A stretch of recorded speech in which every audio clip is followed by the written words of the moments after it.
Collector महोदय से जो घटनाक्रम जो लसाड़िया वाला हुआ उसको लेके हमारा डेलीगेशन हमारे आसपुर विधायक जी, बागीतोरा विधायक जी, दिग्विजय सिंह जी, साथी अन्य सभी जिलाध्यक्ष जी, हमारे संभागीय अध्यक्ष जी, सारा एक डेलीगेशन गया था। हमने 7 बिंदुओं के आधार पे जिला कलेक्टर महोदय और एसपी साहब से हमने चर्चा की है। इसमें मेन बड़ा जो बिंदु है, एक उदयपुर सांसद मन्नालाल जी रावत, उन्होंने एक वीडियो इनका वायरल हो रहा है, वीडियो वायरल हो रहा है, उसमें कहा गया है कि जो बीएपी से जुड़ा आदिवासी है उनके लट मारो और उनके घरों में आग लगाओ।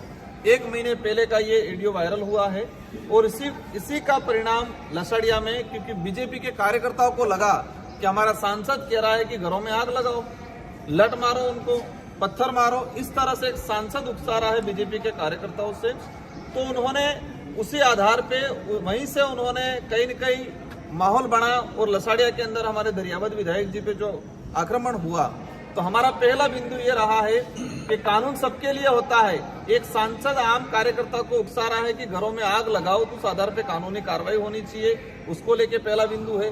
सेकंड चीज, वहां पर लसाड़िया के अंदर कुछ कर्मचारी नेता बन के काम कर रहे हैं, भाजपा के कार्यकर्ता बन के, चमचे बन के काम कर रहे हैं। एक दिनेश मीणा करके कर्मचारी है, उस कर्मचारी को निलंबन करने की बात हुई है, लेकिन प्रशासन वर्तमान में लाचार बना हुआ है। प्रशासन लाचार बना हुआ है, उनको पता है कि हम ये कार्रवाई करेंगे तो हमारी कुर्सी चली जाएगी। हमने सारी एविडेंस दे दी है, आज चर्चा की है। कलेक्टर साहब ने हालांकि आश्वस्त जरूर किया हमको जाते जाते कि मैं इस पे कार्रवाई कर लूंगा।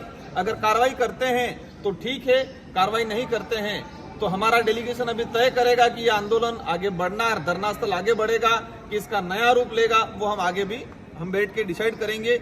लेकिन यहाँ पर जो स्थिति बनी हुई है, भाजपा ने अधिकारी कर्मचारियों को इतना डरा रखा है, धमका रखा है, और कुछ बात अलग है, कुछ चापलूसी कर रहे हैं वो अलग है, लेकिन लसाड़िया घटनाक्रम में जो कर्मचारी दोषी है उस पर किसी प्रकार का कानूनी कार्रवाई शिक्षा विभाग की तरफ से, कलेक्टर साहब की तरफ से अभी तक नहीं हुई है। 5 दिन होने आ गए हैं। हमारा फाइनल डिसीजन यही रहेगा कि उन कर्मचारियों पे कार्रवाई करे, और एक सांसद जिस तरह से आदिवासी समाज का सर्टिफिकेट लगा के गया और समाज के लोगों को ही आग से मारने की धमकी दे रहा है, तो ऐसे सांसद के खिलाफ भी कानूनी कार्रवाई करे, ये हमारी मांग रही गई।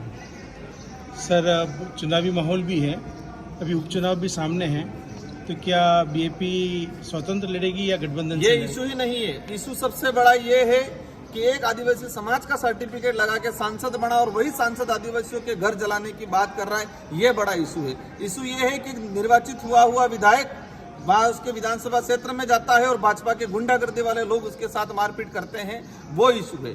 तो हमारा आज जो बड़ा इशू है, चुनाव का इशू ही नहीं है। भाजपा जिस तरह से देश में पूरे राज्य में माहौल बना के रखा है, वो इस इलाके में भी चलाना चाह रहे हैं। हम कतई चलने नहीं देंगे। हम चाहेंगे संवैधानिक दृष्टि से शांतिपूर्वक तरीके से मामला निपट जाए, बाकी हमको जेल जाना पड़े उसके लिए भी तैयार है। ठीक सर, थैंक यू।